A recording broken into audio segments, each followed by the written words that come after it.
Are you someone who needs to have the same model or the same specs as a certain cymbal that you love? Or are you okay with something that hits your ears the way you want it to, but doesn't really match what you expected it to be? Manny here from Skretas Family Cymbals, and today we're going to chat about what I like to call spec purism versus sound purism. The easiest way to talk about this sound is to talk about Tony Williams and the sound many drummers have been chasing for years, obviously. Everyone who has heard the original cymbal in person says that it sounded not very much like the recordings at all, which is an interesting detail right off the bat. It lets us know that even disregarding the cymbal itself, it matters a lot where and how you'll be hearing it. Do you want Tony's sound in your practice room, or do you want it in a big open theater with 3,000 people in it? Because those are going to be two very different cymbals. Tony's cymbal was supposedly a 22-inch old K, most likely from the late 50s or early 60s, at around 2,600 grams. That you always hear some sway in the weight and the era and stuff like that, but most sources have put it somewhere around there. Now, to most people, those would be the specs of the cymbal, the size and weight specifically, but that barely scratches the surface of what contributes to the sound. The shape, the bell size, and the shape of the bell, lathing, taper, profile, curvature, etc. All these things have a much more profound effect on the sound than just the size and the weight do. But many people will see a 22-inch K around that weight, around 2,600 grams, and their mind will go to Tony right away, even if it sounds and looks and feels nothing quite like it. Whereas you may have a cymbal from a different maker that's smaller or thinner or whatever it might be, and it might sound just like that 4 and More quality in that drummer's room with their sticks and their touch, or out on the gig and wherever it might be. When it comes to specs versus sound, there isn't necessarily a right or wrong answer. People just kind of relate to sounds, history, musical lore, and gear in general differently. Lots of people find joy in the two opposite revelations about the mystery of cymbal making, in that on the one hand, a cymbal can have the exact same specs as Tony's ride, but it sounds nothing like it, and on the other hand, one cymbal might have nothing in common with Tony's, but it sounds a lot more like it than you might expect. Spec purism can also be a really cool thing when learning about cymbals and sound in general. Even though the exact specs might not get you the exact sound that you wanted in your situation, it's still a really cool conversation starter to talk with musicians and friends and even producers or live sound guys and backline guys who would really benefit from the info that this realization gives them. Sometimes a cymbal not sounding how you expect it to is a good thing. It can really open up a whole world of analysis as to why that is in either direction. It's a joyous thing for me, even as a maker. I like to be surprised by my stock pieces sometimes.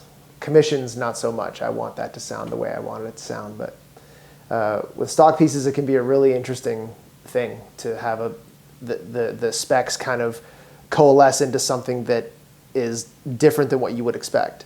It can also be very telling about any potential flaws in your process of recreation. So let's say, for example, that you're recreating a cymbal to be as physically exact as you can get it. And let's say that original cymbal has something like cluster hammering in it. We'll use that as an example. It's extremely important for your cymbal to be exactly as tight and structurally sound and similarly shaped as the original, since cluster hammering is something that can really mess with your shape if it doesn't have enough tightness to support itself. My point being with that any individual element of a cymbal, no matter how small, has an effect on every other aspect of it. So when recreating a cymbal exactly, you have to really keep in mind how each individual element is going to interact with every other spec. So let's say, for example, that you want your cymbal to have a higher pitch. You could achieve that a couple different ways. You could do that with more weight, but you'll also have more brightness, less crashability, and more separation in the stick, among other things. You could also achieve that with a higher profile, but that'll give you a more breathy tone. It'll integrate the stick definition more, and your crash sound will have more kind of droning notes in it. So it's important to weigh your options when looking to achieve the change of one specific aspect of the sound, because it could be at the expense of something else that you really like about the cymbal.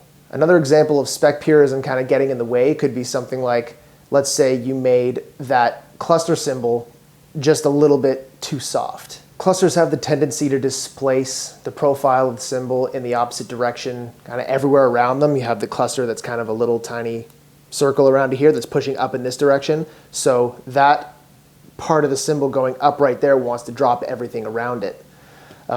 So if you haven't built up your cymbal with enough strength, the clusters could cause a real dipping issue and mess with everything you've done already, whereas without the clusters, you may have actually been closer to the sound that you wanted, as the softness in the cymbal could have helped give you that explosive quality that you were after, rather than making the cymbal stiff enough to support the clusters and then working backwards. So it's, you always have to weigh these options against each other. This is why it's so important to have a cymbal in front of you when you want to clone it. If that isn't possible, which it usually isn't, unfortunately, then I think people need to have a little bit of flexibility with the exact specs of the cymbal. Because even if you can find some really solid info and pictures and videos, testimony, along with your own skills and your own ears telling you what you know after making however many cymbals you've made, and whatever else, you'll never know how the cymbal is going to behave when you're playing it and how it's going to feel and react to the room that it's in and all that kind of stuff. Like, you could have a really clear picture and many records and videos to go off of, but you don't know the weight of the cymbal. The sound of a cymbal as it relates to weight can be extremely misleading. Is it a loose, heavier cymbal with a strong taper, a nice thin edge, and most of the weight is kind of allocated up towards the bell? Or is it a tighter, thinner cymbal? There's lots of wiggle room in there. And even if you do have the cymbal right in front of you, how deep do you want to go? What kind of hammer did the maker use? Is the profile machine stamped and then hammered afterwards? Did they start with a heavy blank and lathe very hard? Or did they start with a thin blank and kind of just scratch it? There's so many aspects that can be simply impossible to know and recreate. So that's why we say that a true clone is impossible, and people need to be able to problem solve and be a bit looser in their approach to achieving a certain cymbal. It's never going to be perfect, but that doesn't mean that with hard work and attention to detail you can't achieve something that's truly akin to that original sound. So with all that, I'm not saying that attempting to be a spec purist is a bad thing at all. I think it's great to work within a strict template sometimes and really hone your skills to create something as exact and as intentional as you can. But it's also good to have the wisdom to be able to know how to work a cymbal to get the sound you're after without necessarily copying it exactly. It brings me back to my original point of where and how the cymbal is being played.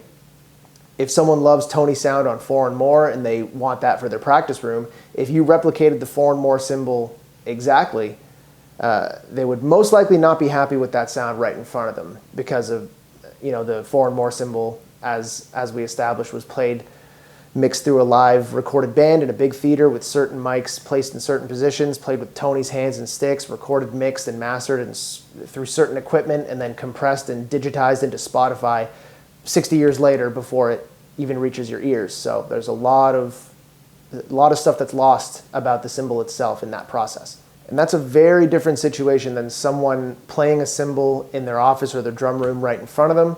I made a cymbal specifically for this video, which is now up for sale on the website, so check it out on the Instagram and the website. But it illustrates this point pretty well.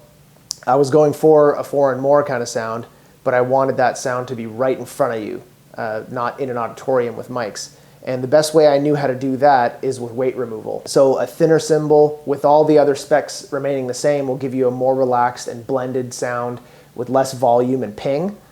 So I'll show you the demo of that cymbal now. First with the Bolero sticks, which I think captured that 4 and more sound the best on this particular cymbal, and then with some other sticks so you can see how much of a difference a totally external variable makes to the sound as well. We're not always just talking about the cymbal itself. Everything plays a part. So check it out.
Pretty cool. Spec purism is, generally speaking, more important for collectors and for people who are going to be playing that same type of cymbal in the same musical situation. Sometimes even in the context of like a tribute act, you'd want something as close to what the person actually played. And sound purism is more important for people who want to experience the sound right in front of them, who don't really see themselves maybe playing that sound in another kind of situation. And that's just my opinion. That's what I see through people's commissions and through buying and selling cymbals for a long time. That's generally the impression that I get from the two frames of mind associated with it. And I hear the opposite points here all the time of people chasing a certain sound and being unsatisfied with it at opposite ends of the spectrum that we just talked about. So people will say, it sounds great in my practice room, but it gets really buried on the gig. And other people will say, I'm not really crazy about the sound on its own, but on the gig it blends perfectly and it sounds amazing. So those are the two main points of view that I'm generally talking about. That's ultimately kind of what it boils down to. And choosing a cymbal depends heavily on the situation that you find yourself in when playing it. So those are my basic thoughts on the subject. And please let me know what your thoughts are in the comments and we can chat more about it. Of course, as I said, there's no right or wrong answer, just an answer that might match your situation the best. So ask questions, talk to each other, talk to me. Let's figure it out and let's chat about it. And thanks for watching.